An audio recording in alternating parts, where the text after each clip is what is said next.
दिल को छू जाए कहानी चैनल में आपका स्वागत है। आज की वीडियो में हम सुनेंगे अकबर बीरबल की 3 मज़ेदार कहानियाँ। तो चलिए कहानी शुरू करते हैं। बादशाह अकबर घुड़सवारी के इतने शौकीन थे कि पसंद आने पर घोड़े का मुँह मांगा दाम देने को तैयार रहते थे। दूर दराज के मुल्कों जैसे अरब, पर्शिया आदि से घोड़ों के विक्रेता मजबूत व आकर्षक घोड़े लेकर दरबार में आया करते थे।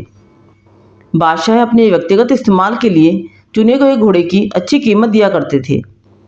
जो घोड़े बादशाह की रुचि के नहीं होते थे उन्हें सेना के लिए खरीद लिया जाता था।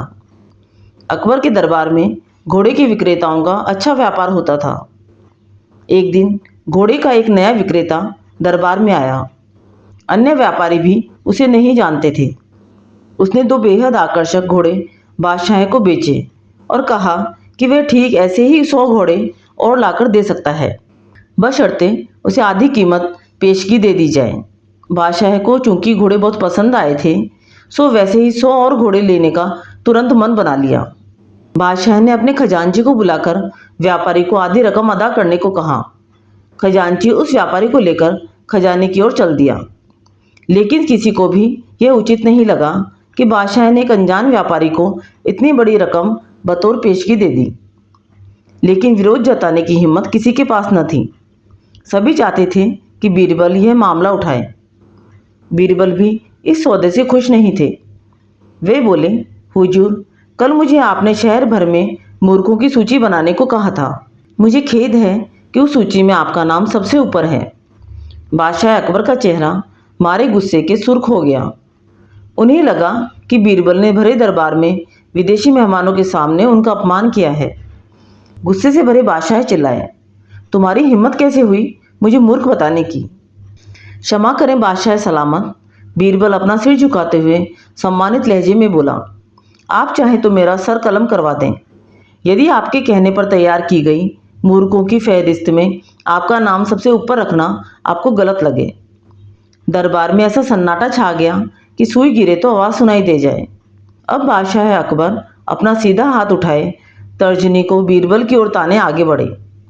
दरबार में मौजूद सभी लोगों की सांसें जैसे थम सी गई। उत्सुकता व उत्तेजना सभी के चेहरों पर नृत्य कर रही थी। उन्हें लगा कि बादशाह सलामत बीरबल का सिर धड़ से अलग कर देंगे। इससे पहले किसी की इतनी हिम्मत न हुई थी कि बादशाह को मूर्ख कहे।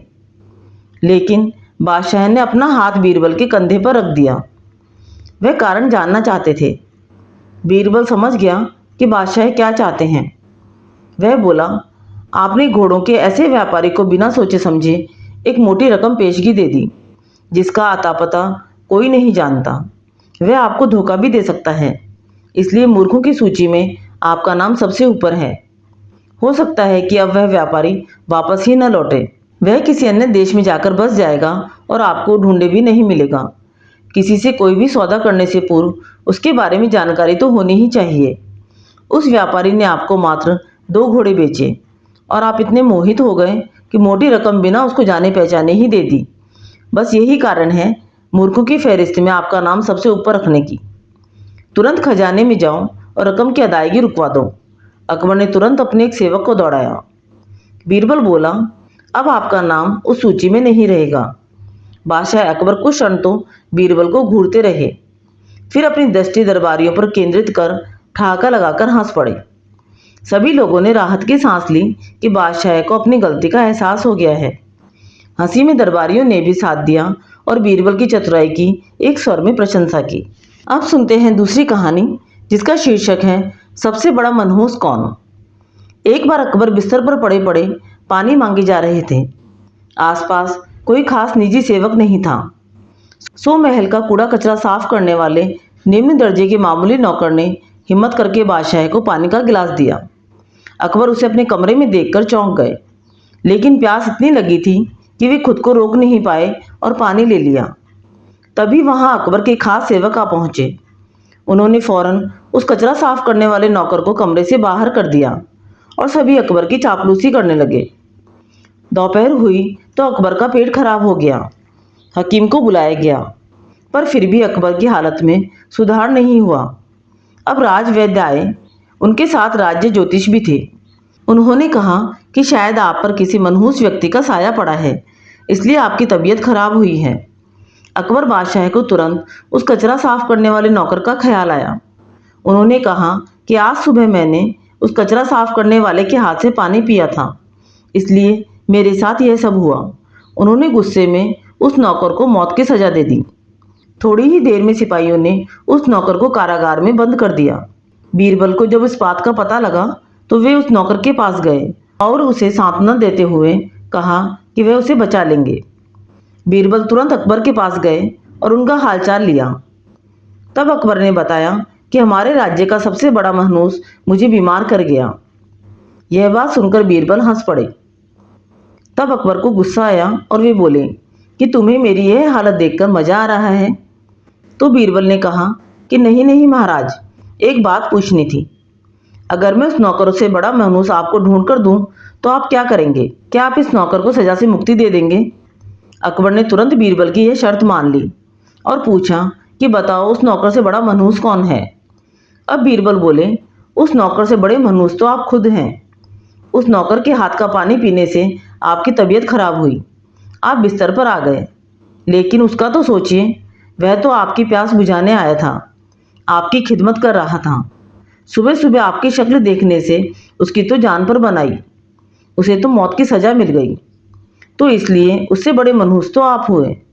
अब आप खुद को मौत की सजा मत दीजिएगा, क्योंकि हम सब आपसे बहुत प्यार करते हैं। बीरबल की यह चतुराई भरी बात सुनकर अकबर बिस्तर पर पड़े पड़े हंसने लगे। उन्होंने उसी वक्त उस गरीब नौकर को छोड़ देने के आदेश दिए और उसे इनाम भी दिया और मनहूसियत का अंधविश्वासी सुझाव देने वाले राज्य ज्योतिष को उसी वक्त घोड़े के तबेले में मुनीमगिरी करने के काम में लगा दिया। तीसरी कहानी का शीर्षक है राखपत या रखापत। एक बार दिल्ली दरबार में बैठे हुए बादशाह अकबर ने अपने नवरत्नों से पूछा, भाई यह बताओ कि सबसे बड़ा पत यानी शहर कौन सा है? पहले नवरत्न ने कहा सोनीपत, दूसरे नवरत्न ने कहा हुजूर पानीपत सबसे बड़ा पत है, तीसरे नवरत्न ने लंबी हाँकी, नहीं जनाब, दलपत से बड़ा पत और कोई दूसरा नहीं है। चौथे नवरत्न ने अपना राग अलापा, सबसे बड़ा पत तो दिल्लीपत यानी दिल्ली शहर है। बीरबल चुपचाप बैठे हुए सारी बातें सुन रहे थे। अकबर ने बीरबल से कहा, तुम भी कुछ बोलो। बीरबल ने कहा, सबसे बड़ा पत है राखपत और दूसरा बड़ा पत है रखापत। अकबर ने पूछा, बीरबल, हमने सोनीपत, पानीपत, दलपत और दिल्लीपत सब पत सुन रखे हैं, पर राखपत और रखापत किस शहर के नाम हैं? बीरबल बोले, हुजूर, राखपत का मतलब है मैं आपकी बात रखूं और रखपत का मतलब है कि आप मेरी बात रखो। यह मेलजोल और प्रेम भाव जिस पत में नहीं है उस पत का क्या मतलब? प्रेम भाव है तो जंगल में भी मंगल है और प्रेम भाव नहीं है तो नगर भी नरक का द्वार है। अकबर बीरबल की बातों को सुनकर बहुत खुश हुए और उन्हें कई इनामों से नवाजा। अकबर बीरबल की ये कहानियाँ आपको अच्छी लगी तो कहानियों को लाइक व शेयर करें। चैनल पर नए हैं तो चैनल को सब्सक्राइब करें। कहानी सुनने के लिए धन्यवाद।